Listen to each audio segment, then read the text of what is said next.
കേരളം എന്തൊരു മാറ്റാണ് മാറിയിട്ടുള്ളത്. ന്യൂയോർക്കിനേക്കാളും നല്ല റോഡാണല്ലോ ഇവിടെ കിടക്കുന്നത്. ഡ്രൈവിംഗ് ലൈസൻസ് ടെസ്റ്റിന് 8ന്റെ ആകൃതി എന്തിനായിരുന്നു എന്ന് ഇപ്പോൾ ഞാൻ മനസ്സിലാക്കി വരുന്നുണ്ട്.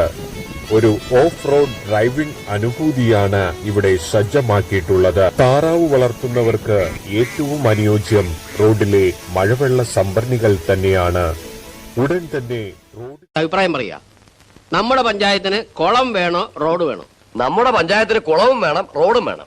അത് രണ്ടും കൂടെ എങ്ങനെ നടക്കും പിഷാരടി? എന്റെ പ്രസിഡന്റ്, കുളം ജലസേചനത്തിനും റോഡ് ഗതാഗതത്തിനുമാണ്. എന്ന് വെച്ചാൽ ആ സ്ഥലത്ത് കുളം കുത്തിയാൽ റോഡ് എവിടെ വെട്ടും? റോഡ് വെട്ടിക്കഴിഞ്ഞിട്ട് കുളം കുത്താം. അപ്പൊ റോഡ് കുളമാവില്ലേ? അതിന് നമ്മുടെ മിക്ക റോഡുകളും കുളമാണല്ലോ. റോഡ് കുളത്തിലൂടായാലും ആകെ പൊളിഞ്ഞു പലീസായ റോഡ് നമ്മളെ റോഡ്. റോഡിലുള്ള ഫണ്ട് മുക്കി കൊണ്ടുപോയത് മെമ്പറാണ്. റോഡിലുള്ള കുണ്ടിൽ വീണ് പലരുടെയും നടുവോടിഞ്ഞതിൽ മുഖ്യൻ മൂസക്കായാണ്. നടുവോടിഞ്ഞ് മൂപ്പര് കിടപ്പിലാണ്. ഞങ്ങളുടെ വീടിന് മുഞ്ചി കൂടി വരുമ്പോളേ നമ്മളെ റോഡിൽ കുണ്ടും കുഴിയും കൂടിയിടുന്നേ.